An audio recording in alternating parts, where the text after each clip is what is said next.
Bonjour à tous, je suis ravi de vous retrouver après malheureusement cette défaite du FC Nantes. C'était à Monaco 1-0 samedi soir du côté du Rocher. On va débriefer par rapport à cette rencontre et cette nouvelle défaite, la troisième lors des 4 dernières journées de championnat pour les Canaries. Mais tout de suite, le premier tweet signé Colonel Babovic, le retour de Canary Play cet après-midi, du boulot pour débriefer ce non-match, entre parenthèses le nom évidemment. Eh bien c'est ce qu'on va voir avec nos 3 invités du jour, en commençant par Lucas de Team FCN. Salut Lucas. Salut Anthony. Avec également Pierre-Hakim Ougourny de Ouest France qui nous fait le plaisir, comme Lucas, de faire sa première sur Canary Play. Salut. Salut Anthony. Et puis le retour de l'ailier gauche, le virevoltant Olivier Monterrubio, recruteur donc, pour le FC Nantes, pour les Canaries. Salut Olivier. Salut Anthony. Alors on va pas se le cacher, là d'abord Olivier, tu n'étais pas à Monaco samedi soir. Toi, tu étais du côté de la Suisse. Voilà. Pour le recrutement. Alors, juste en quelques mots, tu as vu combien de matchs J'ai vu 3 matchs, 3 non-matchs, comme on pourrait dire sur le. Ça avait l'air d'être passionnant par rapport à. Ouais, c'était top. Ouais, c'était top, non, franchement. Le froid, la neige, voilà. La totale. Il y a tout eu pour avoir des non-matchs. Et pas de bons matchs du tout, pas de bons joueurs, pas de. Il y a quelques joueurs qui sortent un peu du lot, mais bon, c'est pas. Voilà, faut revoir et suivre encore pendant pas mal de temps. Bon, le rapport a été rapide du coup. Très rapide ce matin. Très rapide ce matin. Bon, on en reparlera justement du recrutement dans quelques minutes avec Olivier Monterrubio. Messieurs, je voudrais d'abord connaître un petit peu votre sentiment sur cette défaite nantaise à Monaco. On va commencer par Lucas, 1-0. On a l'impression que c'est le genre de défaite qu'on a déjà vu. C'est le genre de défaite qu'on a déjà vu et qu'on regrette, parce que Monaco n'a pas forcément prouvé grand-chose. Si Nantes s'était donné les moyens, on aurait pu vraiment sortir avec 1 point, voire 3. Mais on a du mal face à Monaco. Et pourtant, Monaco n'est pas excellent et n'a pas forcément des très bons résultats à domicile cette saison. Donc ouais, c'est dommage. C'est dommage. Et c'est Babouboui qui nous dit, si tu te réjouissais du retour du foot pour oublier l'amorosité, il ne fallait pas regarder. Effectivement, on va s'en apercevoir. Pierre-Hakim, le sentiment est identique, non-match de la part des Nantais ? Ouais, comme l'a dit Lucas, Monaco était prenable. Si Nantes s'était montré un peu plus ambitieux dans le jeu, les attaques nantaises n'ont pas été assez tranchantes et ils n'ont jamais vraiment inquiété Subasic. Et non, et on va même le voir tout de suite, ce but monégasque inscrit, c'était quasiment la fin de la première période. Hein. Pour les Monégasques, on va le voir ensemble, c'était sur un débordement d'Almani Touré qui va pouvoir solliciter au deuxième poteau. Alors ce ballon en cloche, bien en cloche, personne du côté nantais ne saute, sauf Pasalic, Mario Pasalic, le Monégasque qui catapulte de la tête le ballon au fond des filets. Alors c'est vrai qu'on a pas mal débriefé autour de ce but. La faute, elle incombe à la défense sur un marquage de jaune comme ça, Olivier. C'est Léo Dubois qui ne saute pas, c'est Rémi Rioux qui ne sort pas. Déjà, Léo, oui. Léo qui saute pas. Même s'il n'a pas le ballon, au moins sauter, ça peut gêner l'attaquant. Il peut pas prendre le ballon dans la meilleure condition. Et après Rémi, ouais, peut-être aussi Rémi qui peut. On voit, il a une petite hésitation. Il commence par sortir, il recule. Au départ, ouais, et puis bon, il a fait ce choix-là. C'est dommage. C'est dommage. Lucas, justement, sur ce but, on le dit, et c'est souvent Michel Derzakarian qui le dit, on prend des buts bêtes par des erreurs de marquage ou des fautes de concentration. Ça a été le cas encore ? Bah ouais, c'est ça, c'est des petites erreurs qui coûtent cher. Surtout contre Monaco, surtout contre Pasalic qui est très bon depuis le début de la saison. Donc, 5 buts déjà pour Monaco. Ouais, voilà, c'est des petites erreurs qu'il faut corriger et qui nous coûtent des points. Quoi. Pierre-Hakim ? Oui, pareil qu'Olivier et Lucas, le centre n'était pas forcément très dangereux. Un long ballon en cloche, on a l'impression que Rémi Rioux peut l'avoir. Et Léo Dubois qui saute pas et qui laisse Pasalic marquer. Il avait déjà marqué de la tête contre Lyon. Donc on savait que c'était un joueur dangereux dans le jeu aérien. Et malheureusement, il a marqué. FCN Altitude, niveau trop faible pour amener un résultat. Monaco n'était pourtant pas flamboyant. Complètement d'accord donc avec ce que vous dites, messieurs. Max Titou 44, donc le staff et les joueurs sont contents de la prestation de samedi. Vive la Ligue 1, vous êtes assez pessimiste hein, sur cette rencontre. INDPA Nantes qui nous dit finalement la trêve ne manque pas. Vous voyez Benjamin Dobrez, encore le genre de match qui donne envie d'aller dormir et de ne pas se réveiller. Grosse purge. On va essayer quand même de s'apercevoir des actions qu'il y a pu y avoir dans cette rencontre entre Monaco et Nantes, surtout dans la première période. C'est là où il s'est passé le plus de choses. On va le vivre ensemble avec cette première action, ce centre du Portugais Bernardo Silva. Et puis c'est Rémi Rioux qui prend un risque quand même en mettant sa main comme ça pour remettre le ballon. Et puis là, ça c'était une belle combinaison, certainement la plus belle de la part du FC Nantes avec Léo Dubois qui va pouvoir trouver Jules Iloki, la frappe intérieure du pied qui passe le long du poteau. Et puis là, le redoublement avec Birama Touré. Mauvais choix dans le centre. Il y avait Yacine Bamou qui était complètement en retrait tout seul et qui était fou furieux. Puis là, c'est la cavalcade du côté des Monégasques, la tentative de centre. Et heureusement pour les Nantais, il n'y avait personne du côté des sudistes pour reprendre ce ballon. Là, c'était la plus grosse occasion de Monaco avec Bernardo Silva et Rémi Rioux du coup à la parade. Ça, c'était tout en première période. Parce qu'on va le voir, la deuxième mi-temps, eh bien, on a retenu quoi ? Quasiment, alors qu'il y a une autre opportunité pour les Nantais, c'était en fin de première mi-temps, cette frappe de Mouambé qui avait été alignée en milieu de terrain. On la revoit, intérieur du pied, et le bel arrêt de Subasic. Et on ne le verra pas, mais il y avait la frappe d'Emiliano Sala à la 92e, qui n'a pas surpris non plus Subasic. Ça ne fait pas beaucoup, 2 frappes cadrées, Lucas, dans cette partie pour le FC Nantes. Ouais, c'est dur comme constat. Pourtant, je crois qu'on a fait 12 tirs, mais 2 frappes cadrées, c'est trop peu pour espérer marquer un but. On avait aussi un système assez défensif, avec, comme Olivier le disait avant l'émission, avec 8 joueurs défensifs, dont les 2 Tourés au milieu. Donc c'est vrai que c'est un peu difficile pour apporter, pour orienter le jeu. Ils ont les 2 mêmes profils. Donc on s'aperçoit que Thomasson, Rongier, les 2 ils manquent, quoi. Les 2 ils manquent. Olivier, justement, c'est vrai qu'il y avait beaucoup d'absences. Michel, il refuse de se réfugier derrière cette excuse-là. Et quand on n'a pas Rongier, quand on n'a pas Thomasson, des joueurs qui sont des leaders techniques sur le terrain, ça commence à devenir compliqué. Ouais, c'est sûr que c'est pas évident. On a 2 joueurs à vocation un peu plus offensive qui manquent dans l'équipe. Ça se voit tout de suite. C'est sûr que Birama et Abdoulaye Touré sont des joueurs un peu plus défensifs. Donc moins d'apport offensivement, moins de ballons pour Colbain et Yacine. Moins de ballons aussi sur les côtés pour amener des centres aux 2 attaquants. Donc ça finit par pas d'action et pas d'occasion de but franche. Pour le FC Nantes. Voilà. Pour le FC Nantes, on a dit 23 ans de moyenne d'âge du côté nantais. Si on enlève Loïc Sana et Rémi Rioux, c'est très peu. Première titularisation pour Touré au milieu de terrain. Abdoulaye Touré avec... non, il était titulaire contre Bastia. Non, première. C'était la première. Ouais. Ah oui, c'était Il ça. était entré en jeu contre Bastia. Effectivement, il était en jeu. Ça fait beaucoup parce qu'on voit que le nombre de matchs de Ligue 1 des Nantais samedi soir à Monaco, c'était même pas le nombre de matchs de Jérémy Toulalan. C'est quand même compliqué ou est-ce que finalement la jeunesse peut tout contrer ? C'est compliqué, mais après, il y a le contre-exemple niçois, par exemple. L'équipe est très jeune et ils réussissent un très bon début de saison. Donc, on ne va pas tout remettre sur le dos de la jeunesse, mais c'est vrai que les absences, que ce soit de Rongier ou de Thomasson au milieu de terrain, ont beaucoup pesé parce que le profil d'Abdoulaye et de Birama Touré sont quasiment similaires et c'était difficile de se projeter vers l'avant avec 2 joueurs avec ce profil-là. Et pourtant, Valdemar Kita et Franck Kita ont dit pas de joker médical pour remplacer Rongier. On peut s'en passer en gros, ou attendre la trêve et le mercato hivernal. Je pense qu'ils peuvent s'en passer parce que Thomasson, on ne sait pas vraiment ce qu'il a, mais s'il est de retour contre Bastia, le problème sera peut-être réglé. Alejandro Bedoya est capable de jouer à ce poste-là. Il revenait de blessure et de maladie contre Monaco. Donc Michel Derzakarian n'a peut-être pas pris le risque de l'aligner d'entrée, mais Thomasson et Bedoya peuvent présenter une alternative correcte à Valentin Rongier.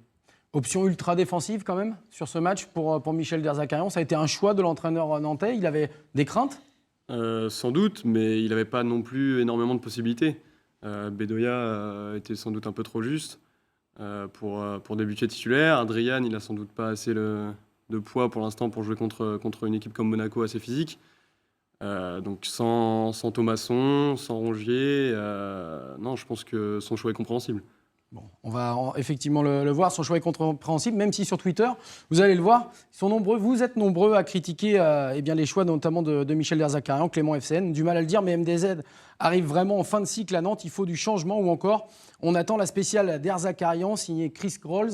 On a fait un bon match, solide défensivement, ça s'est joué sur des détails, ça c'est généralement les remarques que fait le coach nantais lorsque son équipe n'a pas été à la hauteur. On va regarder le classement ensemble.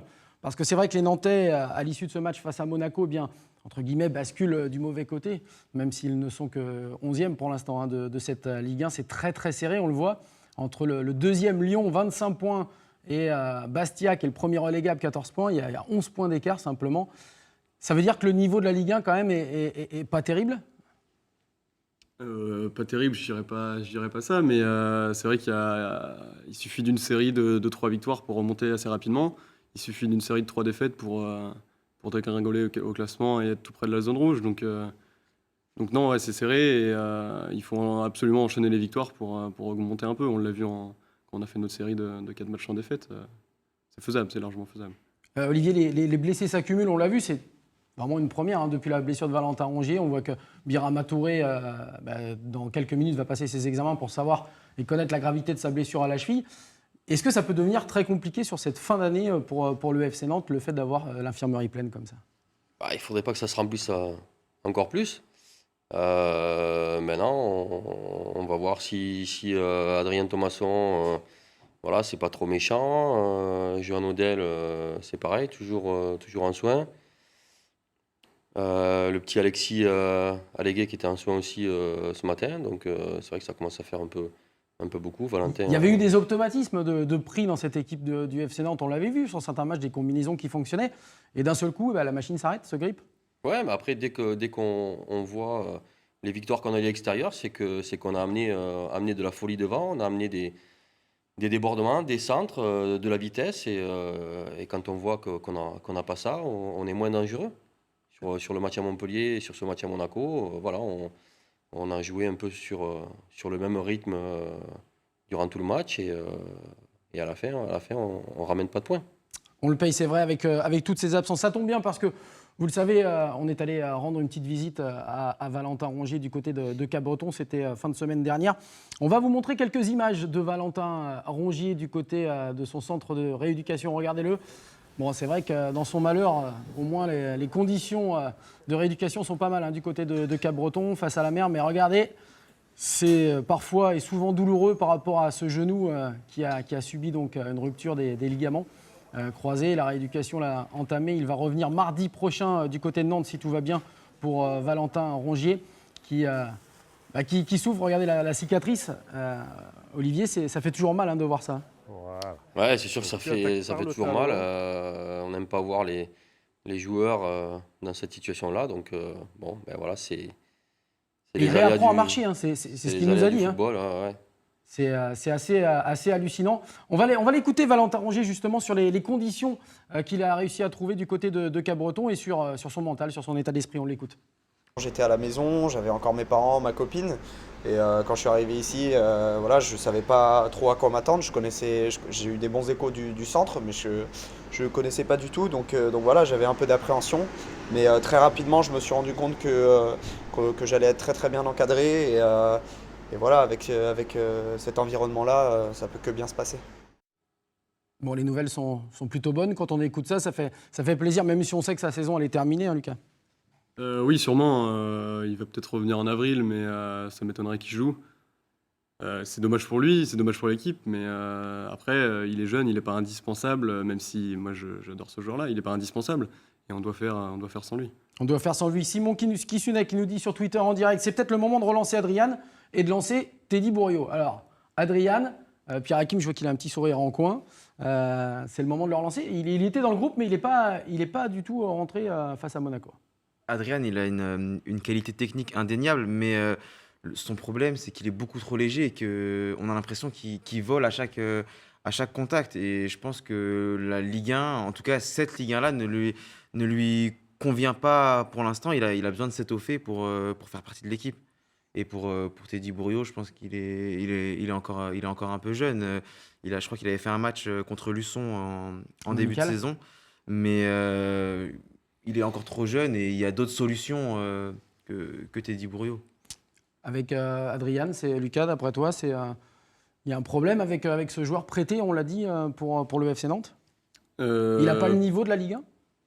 Je pense que techniquement, si. Après, là, il était une nouvelle fois pas dans le groupe. Il a été rappelé parce que, justement, Thomasson a été blessé.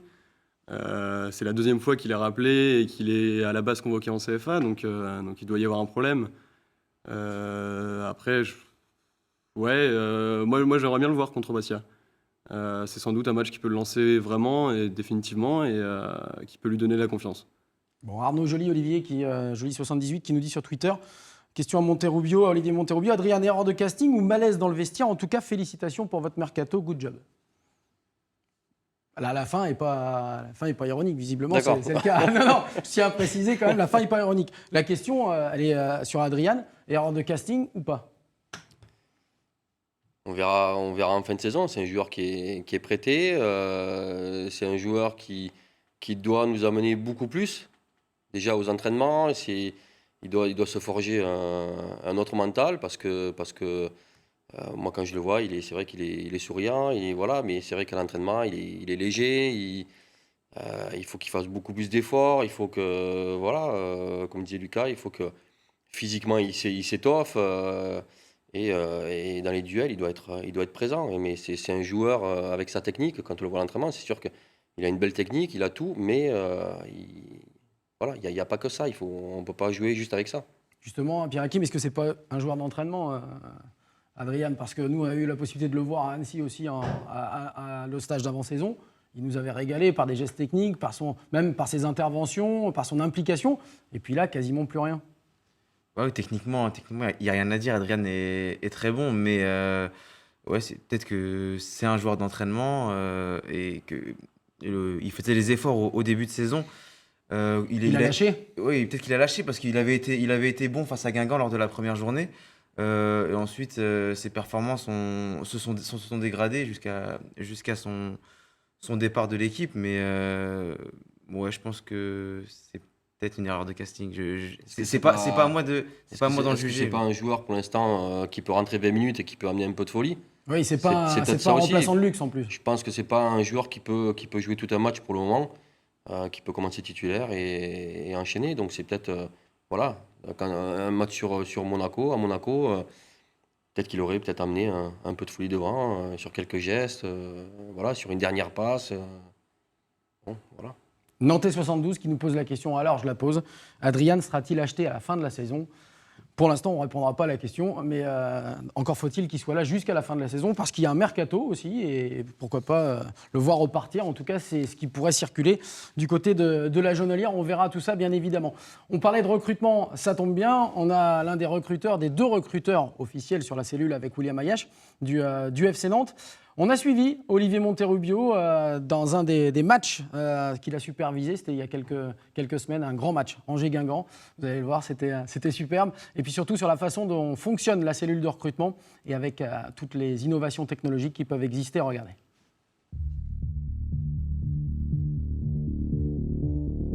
Plus de 400 matchs professionnels au compteur, un titre de champion de France et 3 coupes nationales à son palmarès. La carrière d'Olivier Monterrubio est une pure réussite. Après une première reconversion dans l'œnologie, Rubio reprend le chemin de la Jaunelière et accepte la proposition du président Kita. Il intègre en août 2014 la cellule recrutement du FC Nantes. Ça m'a fait du bien de couper au niveau de la mentalité, au niveau de tout, du monde du football. Et le fait de revenir maintenant, je suis content aussi. Il n'y a pas vraiment de formation, ça vient sur le tas. Après, c'est visionner des matchs et aller voir des matchs. Et plus on voit de matchs, plus on a l'œil et plus on repère des joueurs. Le joueur peut passer à côté du match. Mais par contre, sur un geste, là on se dit, quand même il y a de la qualité, donc va falloir revenir le revoir. Son vécu de footballeur professionnel est évidemment un atout de taille dans cette jungle qu'est le recrutement. Mais outre l'apport de son binôme William Ayache, Olivier s'appuie énormément sur son logiciel Y-Scout. Plus qu'un laboratoire, une véritable mine d'informations. On peut avoir les feuilles de match, on peut avoir les noms des joueurs, la carrière du joueur déjà, que ce soit Argentine, Brésil, Bolivie, enfin n'importe quel championnat étranger. Sur le logiciel, on a tous les matchs, on a tous les joueurs du monde entier. En un an, Monterrubio a déjà parcouru 50 000 km en voiture, déplacement plus court cette fois. Direction le Maine-et-Loire pour assister au match entre Angers et Guingamp. Carnet et feuille de match en main, il prend place discrètement dans l'enceinte angevine. Là, je fais juste des rapports sur les joueurs, donc c'est plus au coup d'œil que quand je fais un rapport carrément d'équipe, où là, il faut prendre des notes pendant tout le match. Recruteur donc, mais aussi superviseur. Pas de chance, le match s'achève sur un 0-0, personne ne s'est réellement mis en évidence. Le rapport dans ces cas-là, il est rapide ? Ça va être assez rapide. Ouais. Lundi matin, on va vite passer sur un autre match. Ouais.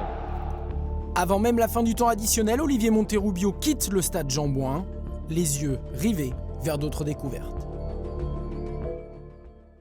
Voilà le reportage donc, qui avait été réalisé avec Olivier Monterrubio. On le remercie d'ailleurs parce que c'est vrai qu'on lui a pris un petit peu de temps, c'était pas un grand match. On voit un petit peu, Pierre Hakim, la façon dont fonctionnent les recruteurs avec aussi ce logiciel. C'est vraiment un soutien de poids pour eux. Ouais, c'est intéressant de voir un peu l'envers du décor, comment se passent les recrutements. On a vu que certains joueurs, pas à Nantes, mais avaient été recrutés via Football Manager. Et là, on voit aussi qu'il y a un logiciel qui aide Olivier à faire son recrutement. C'est intéressant. C'est vrai que tu t'appuies beaucoup là-dessus, parce qu'il y a des joueurs finalement que vous ne connaissez pas au départ, qui évoluent dans des championnats un peu exotiques.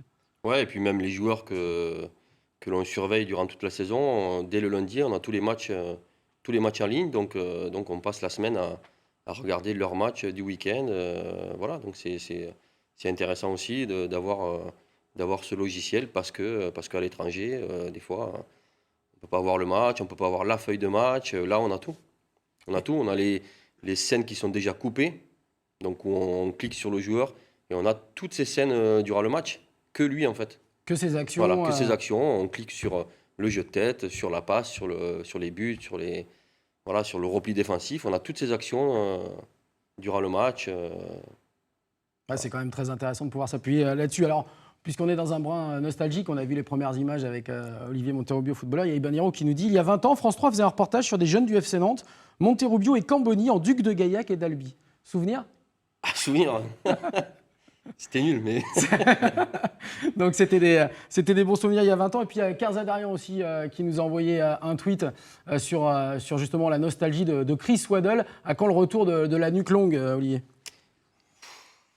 Parce qu'on le rappelle pour ceux qui ne sauraient peut-être pas, c'est vrai qu'Olivier a les cheveux légèrement plus longs. Ah, c'est quand j'étais fan d'ACDC et Metallica. C'était ça. Alors maintenant, il y a le Hellfest, il faut retourner. Hein. Ouais. Il n'y a pas de souci. On parlait de recrutement. Il va y avoir le mercato hivernal. On le sait que pour l'instant, la direction avait dit pas de joker médical. Donc j'imagine qu'au niveau des recherches actives, on s'est un petit peu calmé. Le président et le directeur général ont annoncé 1 voire 2 recrues au mercato hivernal. Ça travaille à fond là-dessus. Il y a déjà des grandes pistes. Ouais, ça travaille. On est vraiment sur des bonnes pistes. Ouais, donc on espère que ça va se concrétiser assez rapidement. Alors c'est un secret pour personne, puisque Franck Kita, il y a 15 jours, nous l'a dit sur ce plateau que à la fois Gillet et Thomsen étaient toujours dans le viseur du FC Nantes. Est-ce qu'il y a de fortes chances qu'on puisse voir ces 2 joueurs à partir du mercato ? On verra, La question piège. On verra ça. Mais en tout cas, c'est des des joueurs joueurs qui sont toujours sur nos listes. Ouais. Tous les lundis, vous les suivez dans leur match, Tous les justement, lundis, sur voilà. le logiciel. Ouais. Bon, Thomsen, Gillet, Pierre Hakim, ce serait bien ? Thomsen, honnêtement, je l'ai jamais vu jouer, donc je peux pas vous dire ce que je pense de lui. Par contre, Guillaume Gillet a fait une très grosse saison avec Bastia l'année dernière. Et donc, pour moi, ce serait une bonne recrue et ça apporterait quelque chose de différent au milieu, voire même au poste de latéral, puisqu'il a joué à ce poste-là avec Anderlecht. Si je dis pas de bêtises, Lucas, il est libre, il est laissé libre au mois de janvier par Anderlecht. Ouais, je crois que c'est ça, ouais. Il y a aussi... Non, non, il y a contre-indication de la part d'Olivier Monterrubio, il n'est pas libre. Je pense pas, non. D'accord. Bon, si vous ne pensez pas, on va... J'aimerais bien. Ouais, ça serait pas mal. Je pense que le club aussi. Et puis c'est un joueur que toi, t'aimes particulièrement. Moi, je l'ai vu le premier match de la saison dernière à Bastia contre l'OM. C'était le premier match que je faisais en tant que recruteur et il m'a tout de suite sauté aux yeux. Donc je l'avais suivi durant toute la saison. Un garçon capable de jouer, on va dire 6, mais aussi 8. À ces 2 places là, du milieu de terrain. Ouais, à ces 2 places, ouais, il est capable de récupérer le ballon et puis d'amener un atout offensif supplémentaire. Ouais. Bon. Allez, quelques petites questions justement en vrac pour Olivier Monterrubio. Avant cela, il y a la Bêche 35 qui nous dit effectivement, suite à la blessure de Birama Touré, dont on connaîtra le verdict, on verra peut-être enfin Lorik Sana en 6. Est-ce que Lorik Sana, qui a dit « je ne jouerai pas au milieu de terrain défensif », va finalement revenir sur sa décision, Lucas ? Est-ce que ce serait bien de le voir dans cette position-là, vu les blessés ? Si Birama Touré revient très rapidement, moi je suis fan du duo Birama Touré-Thomasson au milieu de terrain. Donc Donc non, je préfère Lorixana en défense centrale avec Vizcarrondo.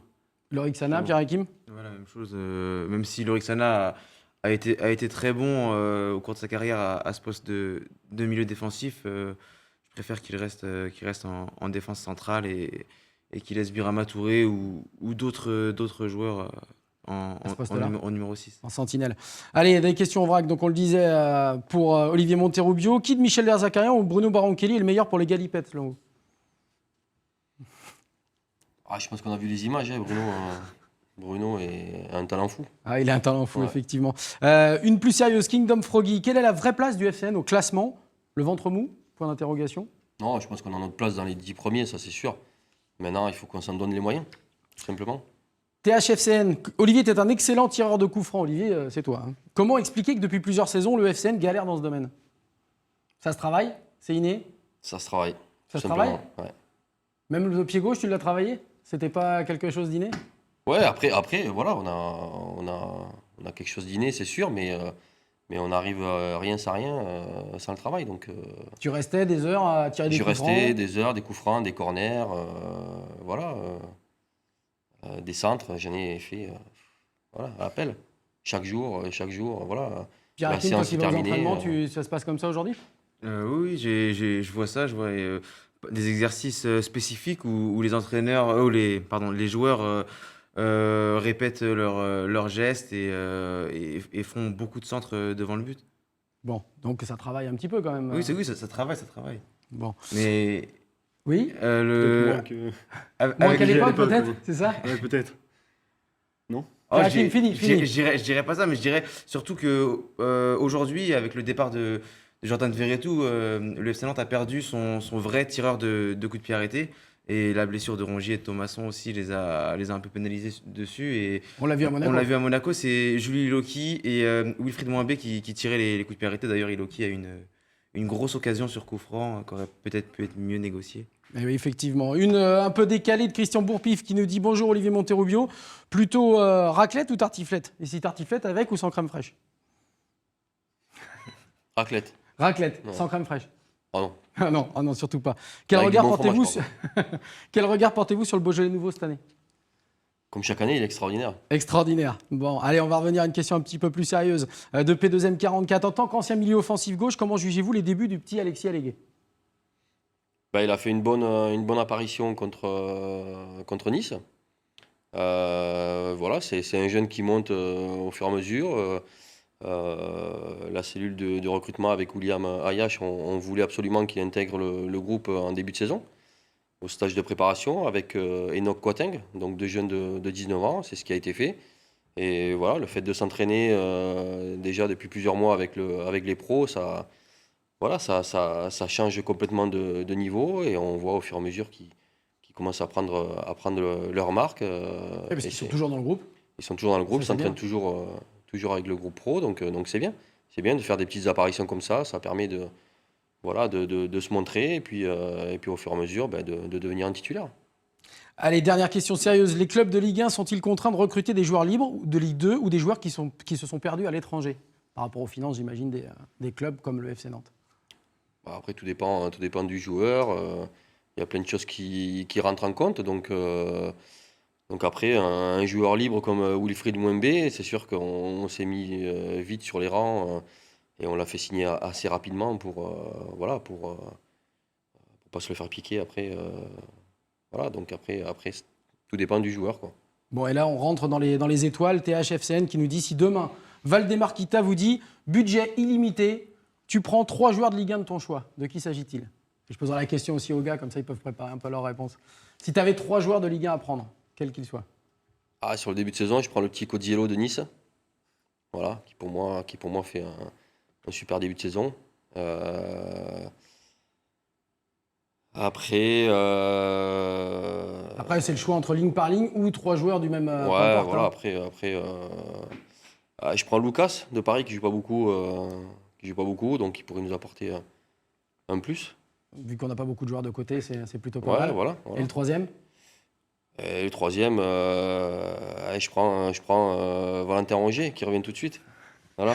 On me souffle dans l'oreille, c'est un budget de pauvre, ça. Ouais, mais c'est pas grave. Voilà, c'est. Comme quoi, avec pas beaucoup d'argent, on peut Voilà, avoir des idées voilà. quand même un petit peu. Même si Lucas. Ouais, ça doit coûter un peu cher. Ouais, quand même, ouais, ouais. hein, un peu cher. Lucas? Je reprends Olivier Ah, c'est pas Monterrubio. Lucas, hein, c'est Lucas. Je reprends Olivier Monterrubio déjà. Ça, c'est bien. C'est vrai, Ah, je suis libre. Bien. Un bon Thiago Silva en défense centrale peut-être. Ouais. Et en pointe, parce que c'est peut-être là que ça cloche en ce moment. Suarez. Suarez. En Ligue 1 Ça, c'est- il va venir Ah, en Ligue 1. c'était que donc. Ligue 1. Ouais, c'était que Ligue 1. Ouais, parce Ah que bon, faut- bah non, non, alors. parce qu'après, on prend le Barcelone. Ouais, le mais FC Barcelone. Et puis, en Ligue 1, Valère Germain que j'aime beaucoup. Valère Et j'aurais Germain. vraiment bien aimé qu'il vienne à Nantes cette année. Ouais. Bah, Et il fait un... il était sur la liste. Hein. Il était. Ouais, je Il sais. y était. Allez, Pierre Hakim, tu as eu le temps de réfléchir? Ouais, en défense, je vais prendre Marquinhos. Il joue pas beaucoup et c'est un très bon défenseur. Au milieu, j'aime beaucoup Nampalys Mendy de De Nice. Nice. Et devant, on peut prendre les joueurs blessés. Ah, on prend ce qu'on veut. Je prends Nabil Fekir alors Nabil devant. Fekir. Ah ouais, qui a des qualités aussi individuelles. C'est pour ça, c'est peut-être pour ça aussi. Mick Totti, et dire qu'on a loupé Germain de peu, il nous le dit en direct sur Twitter, bien évidemment. Mais bon, ça, on fait aussi avec les joueurs qu'on arrive à prendre effectivement. Germain, en plus, avec 6 buts depuis le début de la saison, il fait un début de saison vraiment remarqué et remarquable. On va regarder ce qui va se passer pour le FC Nantes lors des prochaines semaines, à commencer par le match Nantes-Bastia. Ce sera samedi à 20h du côté du stade de la Beaujoire. Après, ça s'enchaîne. Nantes-Lyon, deuxième match à domicile à suivre mardi soir face donc à l'Olympique Lyonnais à 21h. Déplacement au Gazélec d'Ajaccio. Alors on m'a dit, ouais, attention, le Gazélec, c'est l'équipe en forme, tout ça du championnat. Ouais. À un moment, ils vont peut-être s'arrêter. Nantes-Toulouse, match aussi importantissime pour les Canaries et pour Toulouse qui est très très mal en point. Et puis le dernier déplacement de l'année, ce sera du côté de Lorient. Et pour donner un petit peu de saveur, de peps, d'ambition aux Nantais, je vous propose de regarder le buteur de Nantes-Bastia. C'était il y a quelques années. Regardez. Magnifique but. Magnifique but. On parlait de coup de pied arrêté. Regardez. Le coup franc dans la lucarne, la belle toile du gardien signée. Donc ce coup franc, évidemment, Olivier Monterrubio. Tu t'en rappelais, Olivier? Ouais. Hein Ouais. Stade de la Beaujoire. À l'époque, il y avait quasiment que des plans larges. On ne voyait pas les plans Ouais. serrés. C'était il y a 15 ans, mais on voit que c'était un bon souvenir ce match-là parce qu'on a regardé. Il y avait Pierre-Yves André qui avait loupé un penalty ce soir-là, qui arrivait d'ailleurs au FC Nantes quelques semaines après. Ça avait fait pas mal jaser. Et puis vous aviez été secoué quand même. On avait été secoué pas mal et je me souviens, moi, d'un marquage très, très proche durant tout le match de Michael Essien, qui jouait Oui. à Bastia. Et on lui avait donné ordre de me serrer durant tout le match et je pense que c'est l'un des matchs où j'ai le plus souffert. Donc il avait bien fait son Donc boulot. il a fallu que je marque juste sur coup de pied arrêté. C'était là où il était minimum à 9 mètres. Ouais, c'est ça. Donc ça pouvait le faire. Voilà, on va vous remercier avec un dernier tweet signé GLM VGE, nom de Dieu, je vais chialer, Monterrubio qui parle en bien de Cosiello de la part d'un ex-pro et d'un recruteur. Ça me touche. Voilà, il y a plein de supporters de tous les clubs de Ligue 1 qui regardent Canary Play. Ça nous fait bien plaisir. Vous pouvez le revoir d'ailleurs, ce Canary Play en VOD dans quelques instants. On se retrouvera bien quant à nous mardi prochain pour une nouvelle émission, bien évidemment. N'oubliez pas, Nantes-Bastia, ce sera samedi à 20h. On va remercier Lucas de la Team FC Nantes. Merci bien Merci à toi. d'être venu. Merci à Olivier Monterrubio. Merci. Encore plein de déplacements du côté du Luxembourg et de Oui. Suisse à Ouais. prévoir. Hein, mets la doudoune. Ouais. Merci à Pierre Hakim Merci à toi, Anthony. d'être venu. Et puis, on se retrouvera, messieurs, certainement du côté du stade de la Beaujoire. Ce sera samedi, donc, à 20h face à Bastia. Excellente semaine à toutes et à tous. Et à mardi. Ciao.